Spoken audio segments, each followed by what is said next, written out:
This episode is brought to you by Currey Company. Designers, you know the moment. You walk into the room and the lighting stops you in your tracks. Chances are it might be Currey. Currey Company has built its reputation on pieces that feel sculptural, collected, and timeless, from hand-finished chandeliers to statement lamps, furniture, and accessories. Their collection is top-notch. If you haven't explored their newest introductions, take a look. Visit curreyandcompany.com. Hi, I'm Laurie from To The Trade for Interior Design Community, and I have Jenny York with me. Hi, Jenny. How are you? Hi, Laurie. Good to be here. I am so excited. This is the second podcast you've been on because you were on our KBiz podcast, which was really fun. We do a live show from the KBiz floor, and we're kind of expanding that out to doing that for other shows. Like right now, we're kind of have some other things like that in the works. But it's always interesting when you're doing something that you normally do, in your own space, then you have to bring it into a trade show. And I was telling someone after our show how distracting it was when everybody was waving, taking selfies with us. We're like, we have actual questions we have to ask. And it was very, very chaotic, but I loved having you on. It was really fun. And I think a great topic That was a great because conversation. you work for Currey Company, which is, by the way, a sponsor for Interior Design Community, one of our very first. And they have such a strong family story. Why don't you tell the audience who might not know of Currey what Currey Company is and how it was founded? Yeah, so we are a second generation family owned business and very proud of that. Robert and Suzy Currey founded us almost 40 years ago. We're coming up on our 40th anniversary and working on some exciting plans for that. Originally as a garden furniture company, and we are now owned by their son, Brownlee, who's about my age. And we're, like I said, very proud to be family owned. Very important to us in this world where we see a lot of our peers and a lot of the industry and a lot of other industries going toward a private equity model and sort of changing and losing a little bit of what they sort of were about. And Yeah. we love that we're able to kind of control our own destiny, but also sort of preserve our heritage, preserve our, I hate to say integrity, but just sort of preserve kind of the spirit of what we've always been able to do and bring ourselves to the party. So we Yeah. can stay very Curry because we are still Curry It in really all the does ways. feel like that when you walk in. Everyone says that, when you come to High Point, I don't think a designer misses a stop at Curry because it just feels like family. It feels, you always have obviously the best drinks and and food, but it's also the people, and you want to see those faces, see Cecil and Bethan and of course, Robert and Brownlee. It's just like an amazing old home week when you come there and you're seeing all these wonderful faces. And how do you feel like that relationship building has impacted how Curry is seen to the design community? That's so important. And really, that's the reason that I'm at Curry. So my background is editorial. And No. as in my late 20s, so quite a long time ago, started to cover the industry and really, Beth Ann does such a great job with their editorial relationships. And, she really fostered that. And that's how I got to know the Currys was, these frequent editorial visits way back when. And building that relationship with Robert and Suzy and Brownlee and Bob and Cecil and Beth Ann and Yeah. and everybody. And so when the time came to come work for them, it was really an easy decision. But I think we all sort of feel that. So it's not just editorial relationship. I think designers feel that as well. And our retailers, other customers, even our peers in the industry, we try to have a very open door policy. We don't close off the walls of our showroom. You don't have to check in to get through. We try to have a very welcoming atmosphere and want to sort of be friends to everyone in the industry. And I'm glad that you feel that because we want to project that. Yeah, I think that has been a changing mindset through the years. I mean, people definitely remember days when no designers allowed. And I think there's a misinterpretation of what that was back when that was happening. I think that was actually really to prevent copyright issues more than it was to keep designers out. You just couldn't tell whether it was someone who was going to knock off your product versus a designer because that's how those people came in.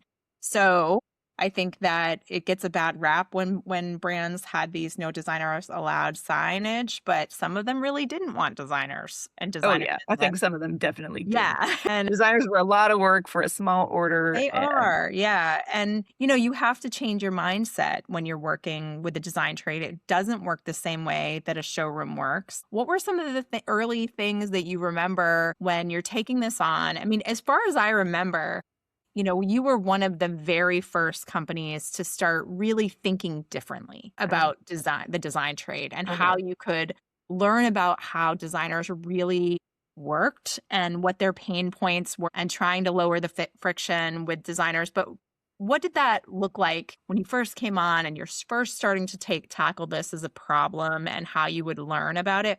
What were you doing? So this predates me at Curry, Yeah. but it was very much during my time in the home accents industry. And it was certainly a topic of conversation because at that point, I was interacting with a lot of our peers and a lot of the industry and sort of watching the struggle happen and watching companies make this shift if they were willing to. And some did it well and some didn't. And Curry definitely was an early adopter to embracing this channel of distribution. And I know now, and I know from, having the conversations then that it wasn't an easy thing to do. There's a risk of alienating your retail customers because, and we still see it that, we're all Yeah. competing for those designers. The designers are also their customers. And so, you want to protect your retail base. So you have Mhm. to do it in a very strategic way. But knowing that designers, there's a lot of them, they can be very profitable business partners to you, and they're great because they're helping direct great sales to your company, and they're really the brand ambassadors who are gonna sell your product for you. Yeah. Yeah. So, if you're not embracing that type of customer, you are missing a huge opportunity to grow your business, and whether they're buying directly from you, on a direct account, or whether they're buying you from a retail partner, we don't necessarily care. We want them to specify Curry. So we want to be available to them, whatever the best way for them to do business is. Designers are a different breed. It is a different way of doing business. You have to change how your warehouse operates. You have to change your customer service. You have to be able to answer the phone and answer questions, and you have to be willing to take smaller orders. And, your traditional order minimums can't really apply in a lot of cases, and a level of customer service that is a step up. And those were all areas where Curry took that step and made those investments Yeah. way back when. That is something that I think, I'm not sure every designer, especially if you're a new designer in the last 5 years, probably recognizes that shift and how that really worked. But people who've been in the industry longer can definitely recall and see how that might work. And you can imagine, there's a manufacturer out there, they're used to dealing with, stores, then e-commerce comes along, and you have e-commerce options, and then you have this direct sale option, and through designers, and that comes with its own challenges and its own buyers who need a different level of customer service, and so from a rep standpoint, I do feel for reps who were used to dealing with people who really know the product because they're ordering it on a regular basis and they Mhm. know how to order it. They know they aren't going to make as many mistakes with, fabric choices or, the size and dimensions, because they're ordering for inventory versus someone who is ordering for a space. And then, does the client like it? Do they want to return? Is there something wrong with it? Is that, it's just like and the level I think designers look at product versus how a shop would look at a product are two different models too. And then you've got receiver layer and how all these different people touching the shipping and receiving, the installers touching the product, and like there's a lot of like who did what at all times. Yeah, So I think the it's sales not rep piece easy. It's not as is easy as people think, right? is I mean, really to important change and that. really tough, and I think Yeah. we still see it, and I think especially in some of the furniture companies that have, said they're designer friendly now, designers go into the showrooms and they say, "We're ready to write an order," and they're like, "Well, our minimums are X." Like, Yeah. "Whoa, I can't do that. I wanted to order a sofa set." Yeah. And Yeah. I have one and client they're like, right "Well," now that's ready to and the go, reps who are you know? used to writing these big orders, you know, calling on a customer who's, may only write every 18 months. Yeah. And it's so having a sales force that can not only service your big accounts, but, in a lot of cases, very, very tiny accounts Yeah. and Yeah. lots and lots of them. It's a very different mindset. And it's, sort of a readjustment of your sales force. So whether that's having a design specific sales force or training your reps to handle both, what our sales force does, they do all of the above. But it's not always And easy. that's a change And too. That's a mind shift for absolutely. your team. And sometimes the team doesn't Mhm. want to make those changes. And Yep. I know Curry has even made, changes within the organization and who is still working there because this Yeah. is a direction that you wanted to go. And so those are things that a brand is thinking about when they're shifting their mindset. It's a big beast. It's like you're moving a giant ship that is going in one direction. It doesn't happen quickly and it doesn't happen without expense. One of the things I think is really fascinating about our conversation earlier, and I've talked to hundreds of brands, and one of the things you said that sometimes I find the brands will talk to me about designers because they know I am advocate for designers. And I obviously can read the subtext. And sometimes I'll stop the meeting and I'm like, wait a minute here. You don't like designers. You just don't like them. And that's got to change before the culture of liking a designer has to change if you're going to want to work with designers. And one of the things you said early on was that, and this was surprising to me. Okay. So it was that you like smaller orders too from designers. You want to service those clients as well as your clients that are buying as much product as they can. And I haven't heard a sales executive from this industry ever say that. So that was like when we were at KBiz, that was a really wonderful and surprising thing that we care about these small one, if you're ordering one fixture a year. It's in a lot of ways, it's our bread and butter. We have Right. so many. If you look at sort of the long tail of our, there's the big ones and then but the very long tail of very small customers. And that is, in a lot of ways, the core of our business. And we're never going to walk away from that, whether they grow with us or not, Yeah. whether our I mean, pieces are that's right for every exciting project or though, not. that There's you're so many designers out there, and if we have a piece that's gonna fit them once a year, then why would we miss that opportunity? I just love it that that's how you see it because I think that's not the typical response that I tend to see. It's always, a growth play or it's we'll tolerate this, because it's part of it, but we're not really looking for it. And so that's just really wonderful and surprising. And one, I think that designers should be really, I would love to see designers get a little bit more strategic with their sales and with the money that they are allocated for projects in working with brands that see Sure. them that way. I mean, ideally, that's what you want to be doing because you have choices where you're spending your money, and you definitely want to be thinking about who is caring about me on the back end. Who really wants the sale from me and wants to invest to make it easier on my life and will stand behind the product. So, those are things I think designers have to be really thinking about as well as like, is it in the budget? Is it this right size, the right style? You're also like, is this company really designer friendly? And are they a good partner for my brand? So Yeah, I think that's we talk about this a lot, is we wanna be the company you feel good about doing business with. yeah, So, from an ethical standpoint, from a customer service standpoint, we want to be those partners yeah.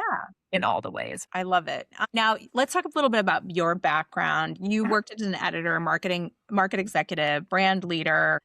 How has your unique perspective shaped the way you work with designers today? So I started at Furniture Today magazine when I was 22. So I'm coming up on 30 years in the home furnishings business. I've almost done nothing else. I had uh, about an 11-month stint at a daily newspaper. And since then, I've only been home furnishings specific. And in 20 years at an editorial role, I spent months, a year working all these trade shows and getting to know all the owners of the companies, getting to know designers, retailers, interviewing people, writing these stories, learning their stories, covering all these market centers and watching the transitions from shows that came in and came out and shows that have gotten bigger, watching the founding of Las Vegas market, watching San Francisco and New York and Los Angeles and Chicago, and those shows kind of fade away from and watching Dallas and Atlanta kind of hold their own, and High Point grow, kind of come down a little when Vegas started, then come back in a booming way. So sort of watch this whole evolution over time, watch the designers come up in a major way.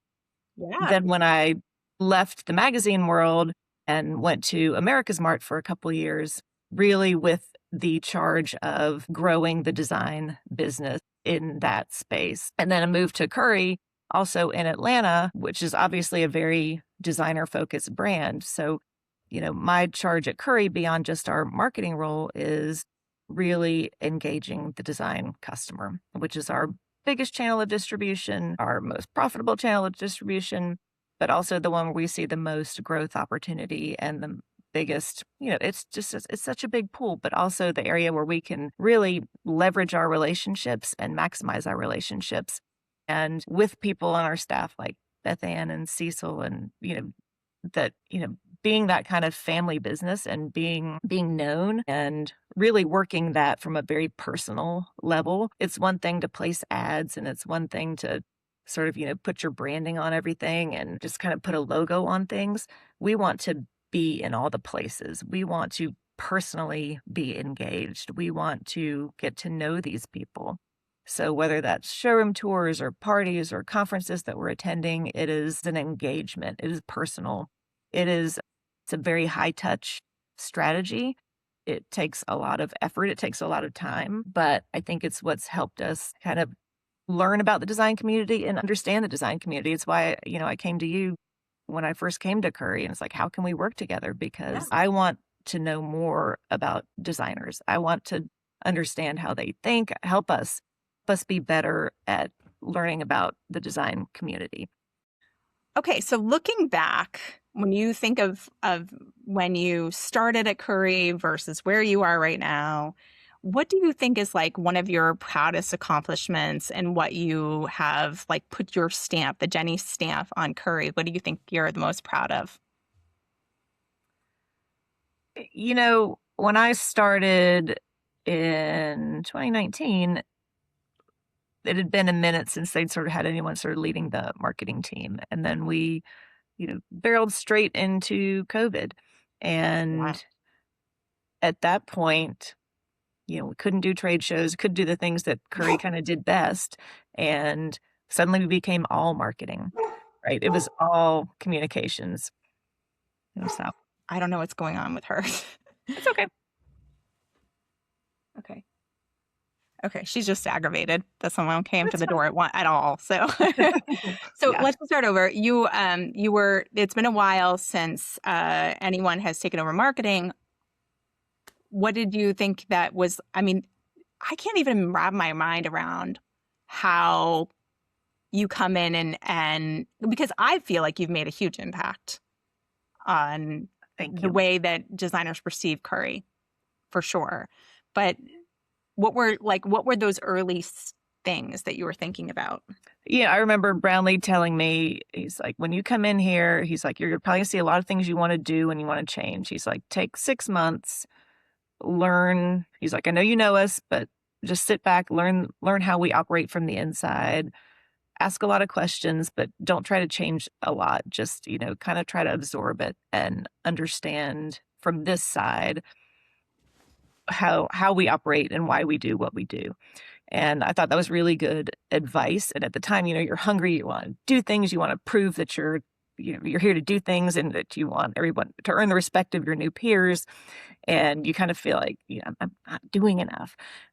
But in retrospect, it was really good advice because it did allow me to kind of take in the culture of the company. And again, I knew a lot of them, but I knew sort of the front facing, the people that I would meet at markets, but I didn't know much at all about sort of the inside of Currey and operationally and customer service and finance teams and the warehouse, certainly, and even our design teams, very peripherally. So it was great for me to kind of learn the inside of the operation, which helps give a stronger voice to what we do on the outside. So as I was learning that, and then we go kind of barreling into a COVID moment where all of a sudden we can't be as outside as we were, having gotten some of that.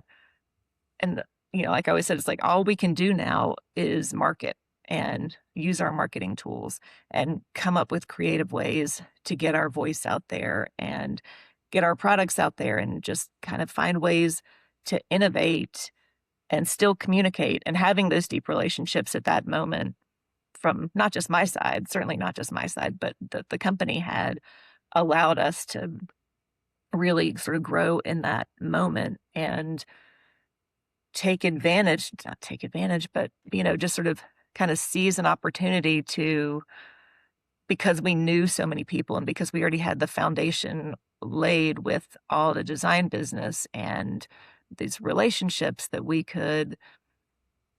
were in a better position maybe than most to, everybody grew during COVID, right? Like Right. all the home became more important, but we were able to take that, and we never fell back off after the COVID boom.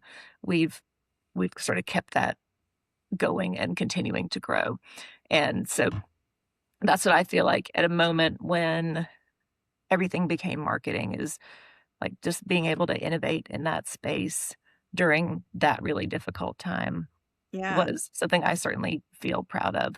And then, yeah, I think, building the relationship with you, continuing to grow our design business, and Brownlee's trust in me to kind of take the lead on our design business, which is a very, it's our biggest channel. And that's it's a lot of work, but it's a lot of trust in me Yes. to sort of take that. And it's having these relationships, and it's having someone like you, and it's having all these partnerships where I've got someone I can ask questions to, and like, how can we be better? What can we do to continually strive to be better and more important to the design community?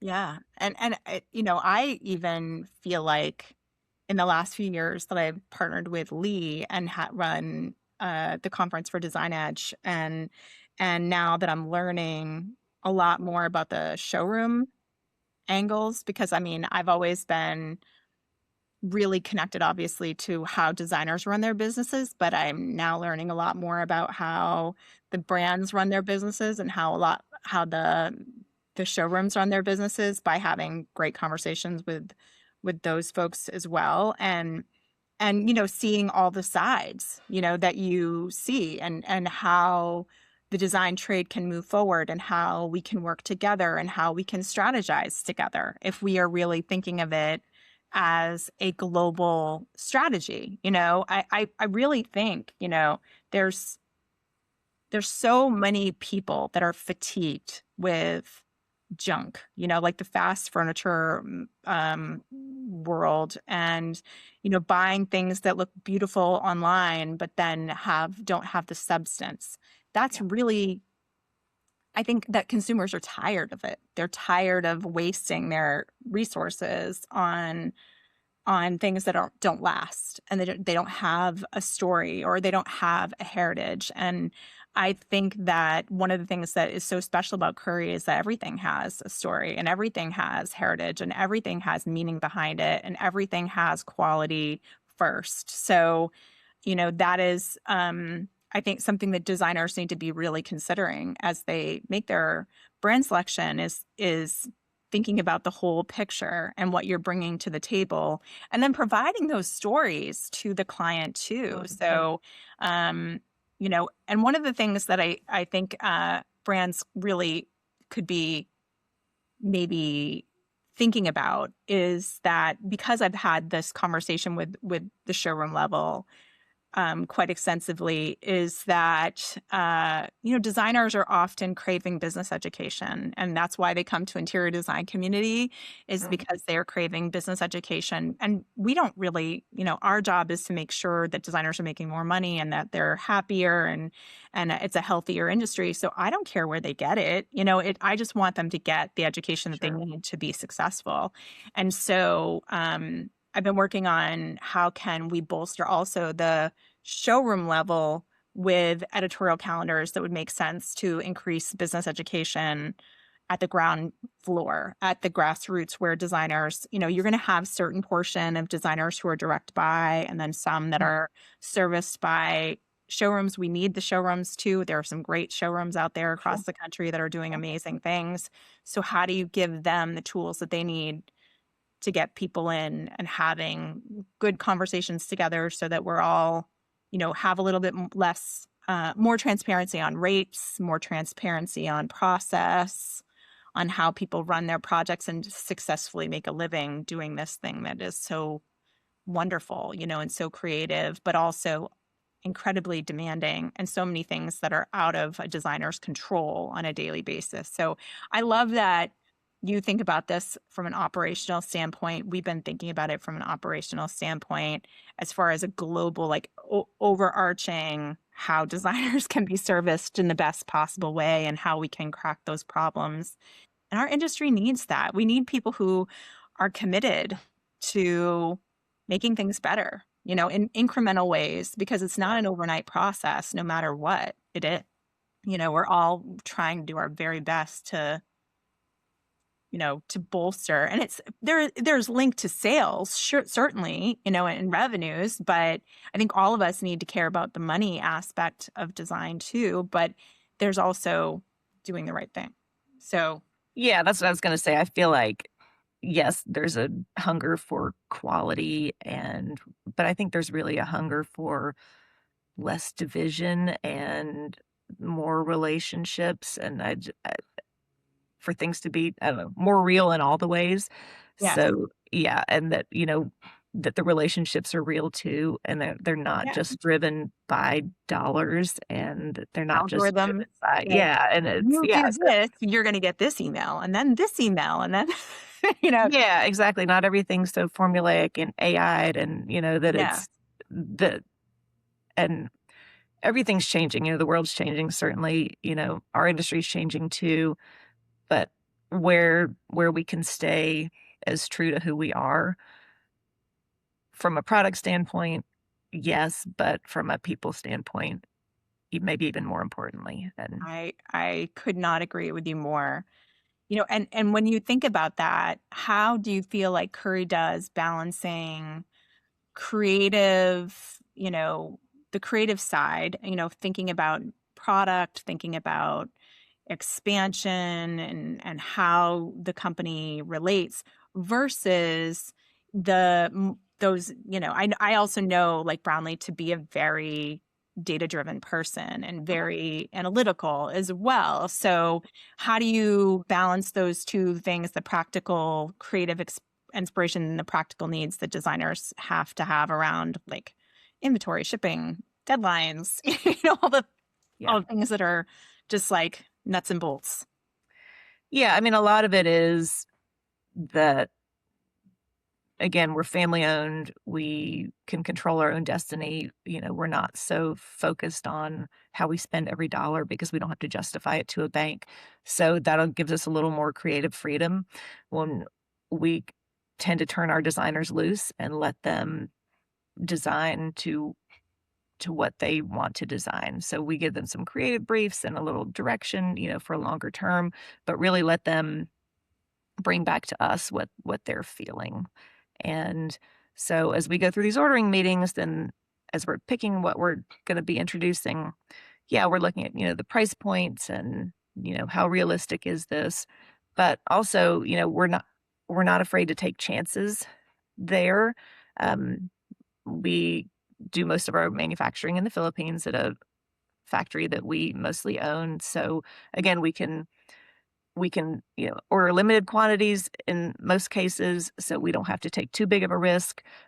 But we are going to buy the inventory, so we're going to have those pieces. So we are going to be able to service those orders. We're not going to just say, if you like it, we'll order it for you. Like, we're going to have those pieces in inventory. So, it is taking a risk in a lot of ways because not everything hits, and so, but because we can find our way through those products, um, taking those risks allows us to to bring those special pieces. If we were constantly focusing on only the safe and only the ones that we know we're gonna sell, then we would lose all of our edge and all of our interest.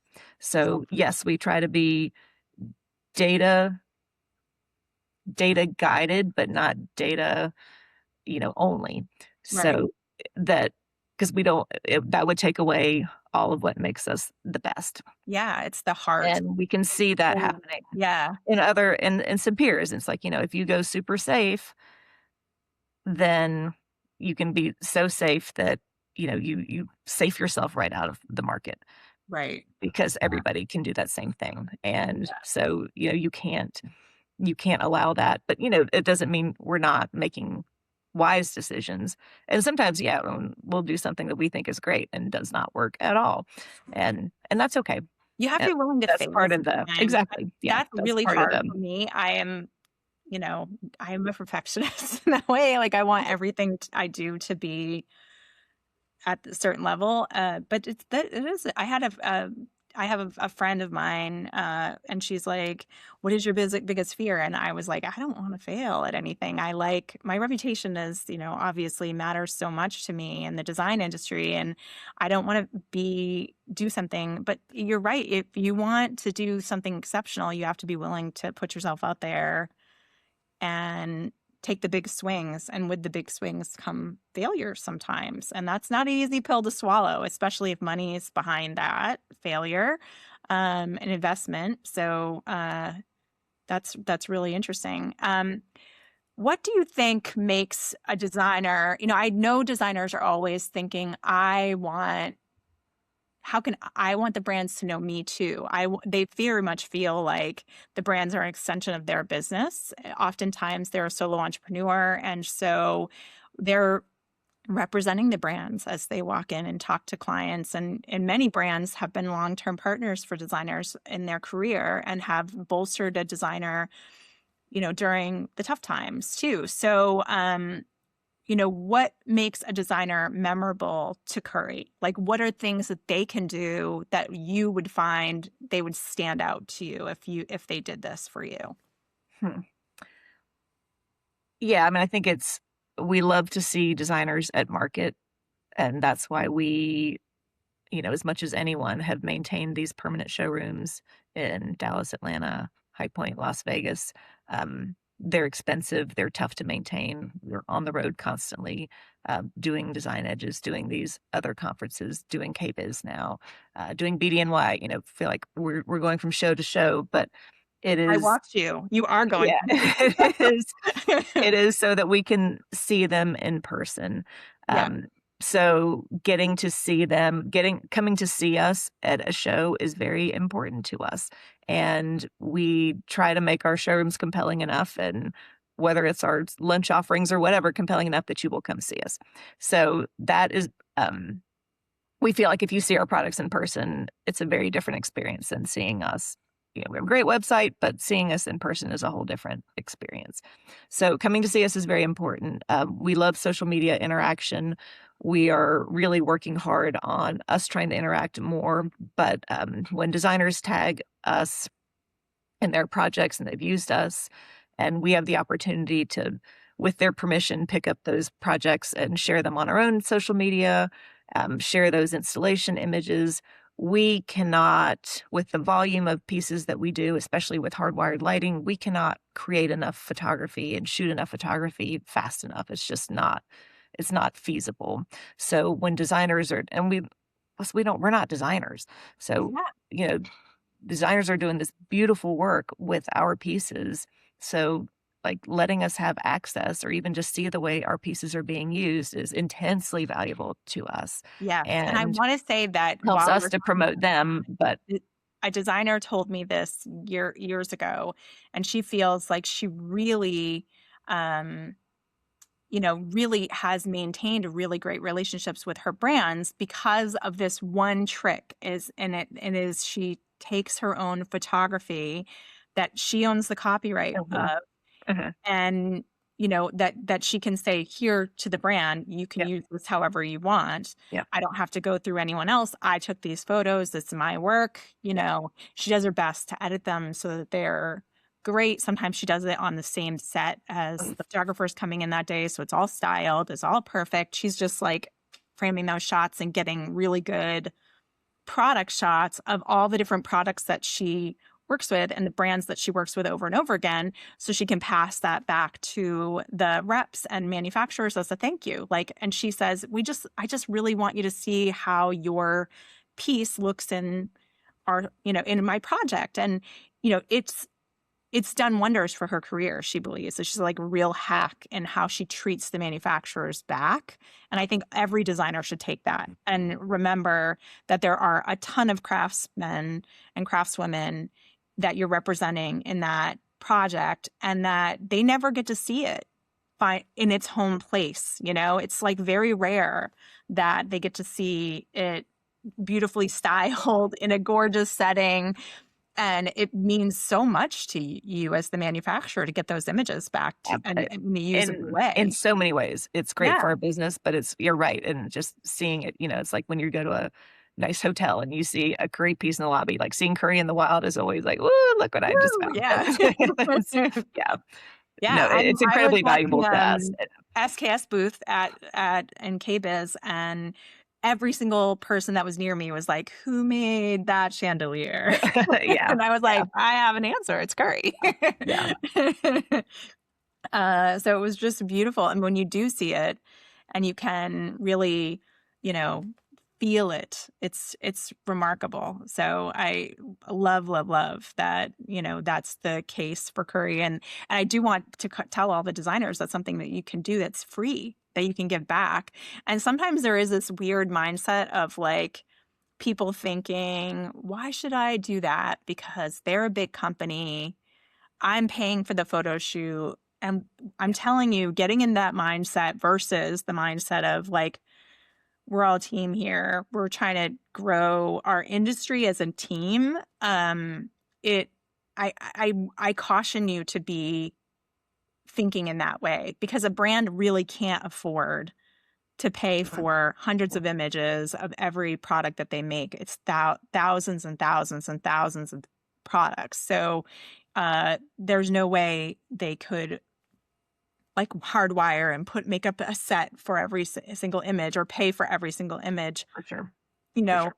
and it matters so much to them, it really does. And so it's a way of goodwill that it really doesn't cost you anything to take a photo and send it to the right person and say, thank you. Your work was part of our project. It doesn't cost us anything to be kind, and it matters so much to the relationship. So I And, would, we're trying, and we've talked about this too, we're trying to find ways to incentivize that yeah, too from our standpoint. So, yeah, of course. um, because it does help us grow our business, and having people be ambassadors for us, it means a lot more when a designer is advocating for us than just me running an ad, Oh, you and know? they do. They talk when Mhm. a designer has that, like, "This is a brand that I love." Those Mhm. are things that you want as a brand, you want designers saying, because they can say the opposite too. I mean, I could just say to brands, I'm like, every designer I know is in a text group with like 10 other people.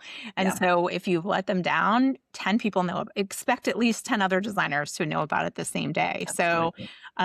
really think about it, and how that impact can get out there, and really addressing those issues as they come up, and being as much of a partner as you can. And that doesn't always mean, sometimes it's emotional, um like support, not necessarily financial support. Sometimes it just stinks, like things Sure. went wrong, things happened, and having someone who cares that you're going through this as a designer and you're by yourself on this, it's wonderful to have a support system when things go wrong. So I love that.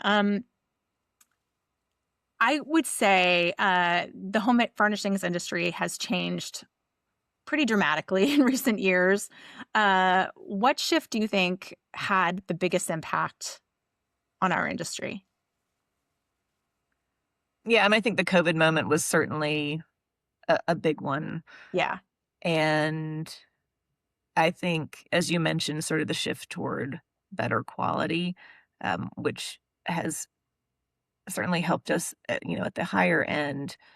Um, I think in my tenure over 30 years, watching the way the trade show industry has really changed, and we've gone from so many, there's still a lot, but there used to be way more, and now they're a lot more condensed, and now we may see people maybe once a year where we used to see them 2, 3, 4, 5 times a year. So people aren't going to as many markets.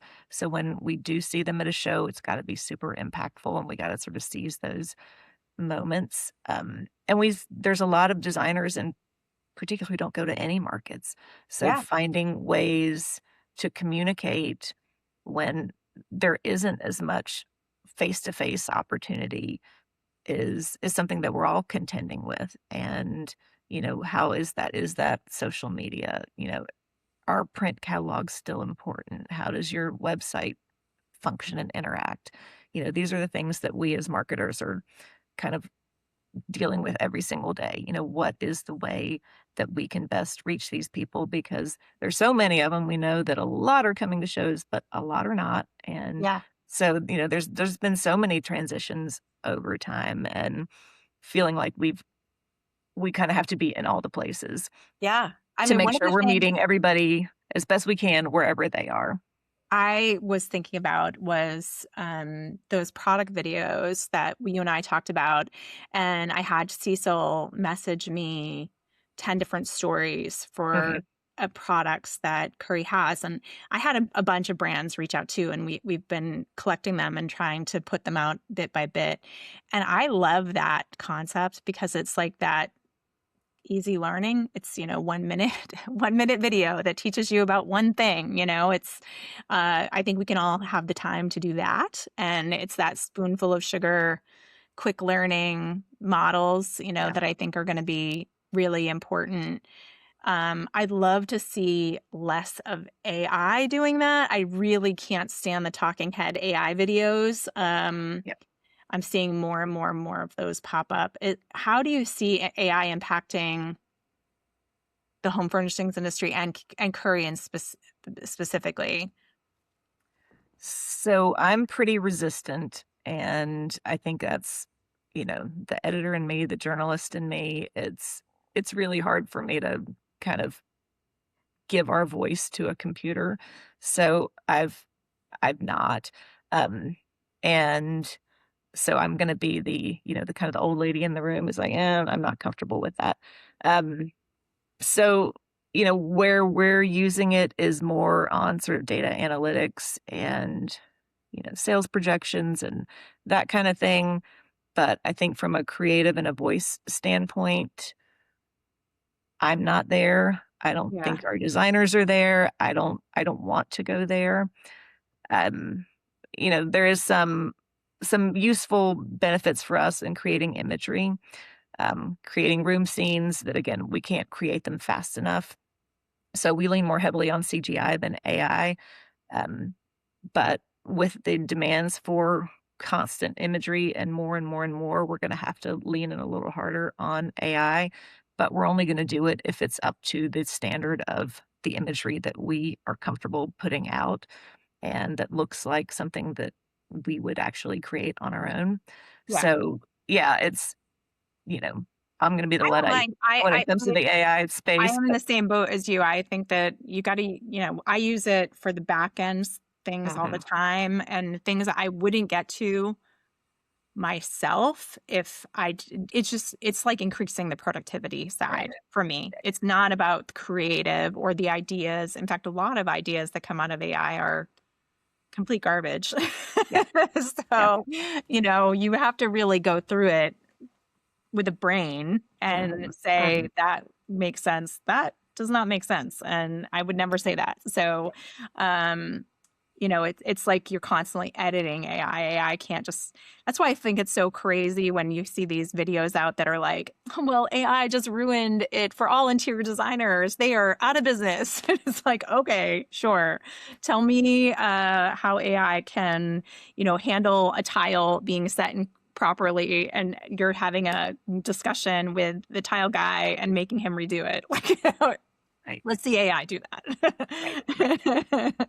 Yeah. So what's next for Curry? I'm just curious. Is there anything we should be excited about going forward? We do have something exciting coming out. I cannot tell you because we just decided on Ah! it this week. Yes, for the fall, we've got some exciting new additions, but really we've been doing a lot lately. So the cordless lighting collection was big over the last I probably love the 18 cordless months. lighting collection. Adding bath vanities was a great new addition for us. So, we're not going to go into whole home bedroom, dining room collections, but we do keep adding on product categories that are adjacent to us and just broadening our reach a little bit at a time and finding niches where we can take what we do and expand, just a little bit further into, adjacent spaces. And so we're excited about that. And yeah, we'll have something new for the fall in that area. Wonderful. Exciting. And maybe we'll have a curry party for interior Of design course we'll community have a yet. curry. Yes. Yeah. All right. Well, thank you so much, Jenny. This has been fantastic. I hope that all of you go check out Curry. We're going to make sure everyone follows you and that we can have these videos and podcasts everywhere so that people know what a great brand that you represent. Yeah, we'll Wonderful. be in Atlanta, Dallas, Vegas this summer, then back in High Point in the fall, and Woohoo. we'll tack on the circuit, I so know your frequent flyer miles must be take your family to Europe or something. we'll do it. Thanks, Laurie. Bye. Talk to you soon. Bye. This episode is sponsored by SKS Luxury Appliances. If you've spent time around Signature Kitchen Suite, one thing designers notice right away is the technology. The interface feels familiar and intuitive because it's the same engineering that comes from LG, the company that produces the systems used in many of the luxury vehicles people drive today. Clients recognize it instantly and know how to navigate it, but SKS is also investing in designers through their Designer Rewards program and by sponsoring IDC. If you're specifying kitchens for serious cooks, give SKS a look. Learn more at sksappliances.com. SKS, built for people who truly love cooking.